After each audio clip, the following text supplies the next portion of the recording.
Hola colegas. Acá estamos en un nuevo vídeo en el cual hablaremos, por última vez, sobre lo que realmente ocurre en Malí. Destaco que Malí está en África, es un país excelentemente ubicado, es el tercer productor de oro de África después de Ghana y Sudáfrica, tiene países cercanos con importantes recursos minerales y energéticos como petróleo, gas, uranio, diamantes, y demás minerales valiosos y estratégicos. Ahora voy a mostrarles un texto, que es sumamente importante de ver, así que con esto, se quedarán con mucho que pensar. Antes de pasar el texto, les digo que lo extraje de una web popular, y resume mucho de lo que les quería decir y recordad sacar sus conclusiones, y bueno, sin seguir jodiéndolos analmente, acaba el texto. Desde hace unos días, una nueva crisis en África salpica los noticieros. Esta vez le ha tocado el turno a Malí. Según los medios oficiales, la nación de Malí está siendo atacada e invadida por tropas mercenarias pertenecientes a la milicia de Al-Qaeda en el Magreb Akin, que ha ido tomando ciudades y bastiones del norte del país hasta tenerle control del 70% del territorio. El 13 de enero, el gobierno francés entra en conflicto armado contra las tropas yihadistas que asedian el país para evitar, según palabras del Ministerio de Defensa francés, el establecimiento de un estado terrorista en Malí que podría suponer un serio peligro a la seguridad de Francia y de toda Europa. De nuevo un conflicto preventivo, una guerra contra el terror, ese argumento que siempre se granjea el apoyo de la opinión pública y legitima cualquier clase de tortura, vigilancia, prohibición de libertades e intervención militar en pos de la seguridad ciudadana. Pero lo que los medios de comunicación se olvidan de contar es que aquellas angelicales tropas de liberación que luchaban en Libia contra el régimen de Muammar el-Gaddafi no eran sino otra cosa que el LIF, es decir, el grupo libio de lucha islámica que forma parte desde 2007 de Al-Qaeda en el Magreb Akin, y que recordemos que Francia y Estados Unidos, entre otros, apoyaron a esta milicia en Libia prestándoles ayuda logística, armamentística y militar para derrotar a Muammar el-Gaddafi. Es decir, el mismo grupo que la OTAN apoyó para derrocar el molesto régimen libio, ahora se han convertido en el enemigo. No es de extrañar que algunas fuentes llamen a Malí el nuevo Afganistán, o, yo lo denominaría también como el nuevo Irak. Recordemos que en Irak, Saddam Hussein fue el gran aliado de Estados Unidos contra el Irán de Khomeini antes de convertirse en el enemigo. Así como los talibán fueron los grandes socios de Estados Unidos en Afganistán contra las tropas soviéticas allá por los años 80. De nuevo el que era el amigo y aliado de ayer, se convierte en el enemigo de hoy. Es una estrategia que a los Estados Unidos les ha funcionado de maravilla en las últimas décadas, especialmente en Oriente Medio y en la propia África. Mientras la OTAN arma y financia a los alcaedistas para derrotar al líder libio y envía parte de ellos a la frontera turco-siria para derrocar a Bashar al-Assad, lucha supuestamente contra ellos en Malí, Irak, Afganistán, Yemen y Somalia. El axioma es simple, se limita a retroalimentar los conflictos y luchar contra las propias armas que ellos mismos venden con anterioridad. El negocio es redondo, es un modelo de empresa envidiable. Y es que lo que está sucediendo en Malí no es más que un daño colateral lo que sucedió en Libia. La inestabilidad que se creó a raíz de la muerte de El Gaddafi en el norte de África fue aprovechada por los intereses capitalistas para crear una total desestabilización en el continente, siguiendo el modelo de lo que OTAN y sus aliados habían hecho en la antigua Yugoslavia en los años 90. El conflicto de los Balcanes sirvió por aquel entonces para dinamitar la influencia soviética en la zona, garantizar el establecimiento de bases militares en esa franja y controlar las rutas de los oleoductos. Es un calco de lo que está sucediendo en este mismo instante en Malí. Vayamos por partes. Desde hace unas décadas, potencias no alineadas a los intereses del eje Washington-Europa, es decir, países como Rusia, la India o China, han comenzado a interesarse por los recursos, el comercio y la mano de obra del continente africano. Esta tendencia ha ido incrementándose durante estos años de crisis por la necesidad de recursos baratos y nuevos mercados. Esta nueva forma de colonialismo está creando grandes tiranteces en el continente. Por un lado pujan por el control de los mercados el eje occidental y, por el otro, las nuevas potencias asiáticas, en especial China e India. La diferencia es que desde África se tiene la sensación de que en Occidente son saqueadores mientras que en Oriente son aliados y o colaboradores. Lo que se pretende desde Europa y Estados Unidos no es más que desestabilizar el continente, crear guerras intestinas, conflictos, problemas políticos. Todo ello le da mano para intervenir militarmente en distintos países. No es por casualidad que en 2007 la administración Bush crease el AFRICOM y Obama lo mantuviese bien activo y financiado a lo largo de estos años.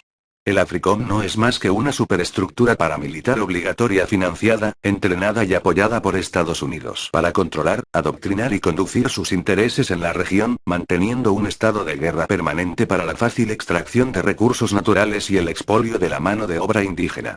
Su objetivo quedó bien claro desde el mismo momento de su fundación. El por aquel entonces asesor del Departamento de Estado de E.U. El señor Peter Pham afirmó que los objetivos estratégicos del AFRICOM consistían en proteger el acceso a los hidrocarburos y otros recursos estratégicos abundantes en África, preservar la vulnerabilidad de estas riquezas naturales y garantizar que terceras partes como China, India, Japón o Rusia no obtengan monopolios o tratos de favor. Ahí es nada. La creación de esta fuerza militar de saqueo creó una gran oposición en el continente africano, hasta tal punto de que ningún país quiso albergar la sede de dicho organismo y tuvo que asentarse en Stuttgart, Italia. Muammar el-Gaddafi fue uno de los más fervientes opositores a este ejército estadounidense. Lo que sí es cierto es que los intereses de Francia en la zona del Magreb son claros y bien estructurados, así como los de Estados Unidos. El norte de África ha pertenecido de una u otra manera a Francia a lo largo de los siglos, bien por el más básico de los colonialismos o por el neocolonialismo imperialista, pero, en definitiva, los intereses galos de esta zona del planeta son muy fuertes. Por un lado está Níger, que prácticamente es un protectorado francés y suministra grandes cantidades de uranio de gran pureza a las centrales nucleares francesas. Por otro lado está Argelia, que es otro feudo francés del Magreb en que Hollande tiene puestas sus miras para una total colaboración económica y para servir a Francia como puente hacia sus aspiraciones mercantilistas en el continente africano. Y es que Argelia no deja de ser una gran fuente de inversión de Occidente. Acaba de ingresar $5.000 millones del FMI y en 5 años será el tercer productor de petróleo de la región después de Arabia y Emiratos Árabes. Y en medio está Malí. Malí no es Libia o Argelia. De hecho, es uno de los países más pobres del mundo y su economía se sustenta, básicamente, en la agricultura, pero su importancia es vital para los intereses capitalistas de Occidente. Por un lado se han llevado recientemente prospecciones petrolíferas en el país que han dado resultados muy positivos, hasta el punto de que se planteaba comenzar la extracción de crudo entre finales del pasado 2012 y a lo largo de este año. También suministra uranio a Francia y es el tercer productor de oro del continente controlado por el gigante británico Goldfields.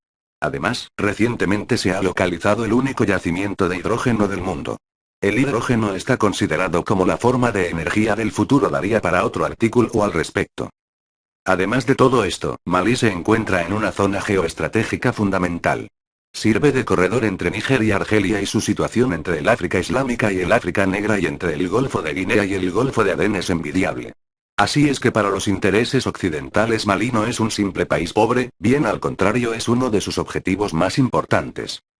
Las garras de Washington y París se han cernido sobre Malí y han decidido comenzar una campaña de inestabilidad y conflictos para tomar el país. En marzo de 2012 se produce un sangriento golpe de Estado financiado y apoyado por Estados Unidos. El nuevo presidente no duda entonces en pedir ayuda internacional para sofocar las revueltas al norte del país. Se esfuma la posibilidad del fin de las hostilidades por la vía diplomática y tan pronto como la ONU da la luz verde a una posible intervención militar, Francia entra en conflicto tan rápido como puede. Y lo hace contra el mismo grupo que había apoyado y pertrechado un año antes en Libia. Francia y Estados Unidos actúan como voraces depredadores que se han repartido la presa. Francia se asegura la libre circulación de uranio desde Níger a Argelia, la fluidez del gas natural del sur del continente y los recursos de uranio de Malí. E.U. Por su parte, se certifica un enclave estratégico para las AFRICOM de primer orden, entre el África del Norte y el África del Sur, así como entre el Océano Atlántico y el Mar Rojo. Asegurándose, a la vez, del control del aeropuerto de Bamako, el más importante aeropuerto de la zona del continente desde el que pueden ser fácilmente movilizadas tropas, armas y recursos a otras zonas del continente para futuras operaciones militares del AFRICOM. De nuevo los más media nos engañan, nos manipulan, nos mienten, nos crean una pantalla opaca para que no podamos ver qué es lo que está ocurriendo al otro lado.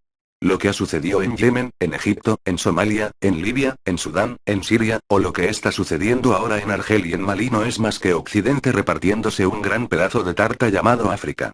Creando conflictos, desestabilizando el continente, dinamitándolo desde dentro y expulsando a todos aquellos que puedan ir en contra de sus intereses mercantiles en esta parte del mundo. Como dato, podríamos decir que, actualmente, cerca de la cuarta parte del petróleo y las materias primas que se consumen en Estados Unidos proviene de África. Y precisamente para garantizar este suministro se creó el AFRICOM y para ello también se asesinó al líder libio Muammar el-Gaddafi, uno de los grandes opositores al expolio de África por parte de Occidente. En Djibouti existen tropas estacionarias israelíes y norteamericanas y su estrategia pasa por el control del Golfo de Guinea, creando a lo largo del territorio una red de pequeñas bases estratégicas para el AFRICOM. ¿Entendemos ahora por qué Malí es tan importante? Es una de las zonas del mapa marcada con una gran X desde las oficinas del Pentágono. Y la OTAN ha pasado a la acción este mismo mes de enero y para ello se ha servido, una vez más, de Al-Qaeda, la eterna enemiga. Del mismo grupo de mercenarios que apoyó, financió, pertrechó y entrenó para derrotar en Libia a Muammar el-Gaddafi y asentar en el continente africano su primera base de operaciones del AFRICOM. Todo esto demuestra, una vez más, la idea que siempre estuvo en mi mente acerca de que Al-Qaeda no existe. No existe ninguna red terrorista internacional de corte islámico que responda a estas siglas. Nunca existió un terrorista llamado Osama Ben Laden. Al-Qaeda no es más que una gran ONG negra creada, orquestada, financiada, pertrechada y utilizada desde Washington al estilo de los exiliados cubanos de Bahía de Cochinos para legitimar cualquier tipo de ataque en cualquier parte del mundo. Y es que no existe mejor enemigo que aquel que no tiene patria ni rostro. Aquel enemigo que puede estar al acecho siempre, y desde cualquier parte del planeta. Al-Qaeda no es más que la excusa perfecta para ir de puerta en cualquier país del mundo matando a ciudadanos incómodos, saqueando recursos, montando infraestructuras militares, abriendo mercados para las empresas de Occidente a golpe de M-16 y llevando el poder de esos que se esconden en la sombra a todas las partes del planeta. Bueno, esto es el final, espero que os haya gustado e informado, dale a like si te informaste. Si quieres que suba algún tema de tu interés, decímelo por Asco por MP, sin más, un saludo a todos y nos vemos en el próximo vídeo.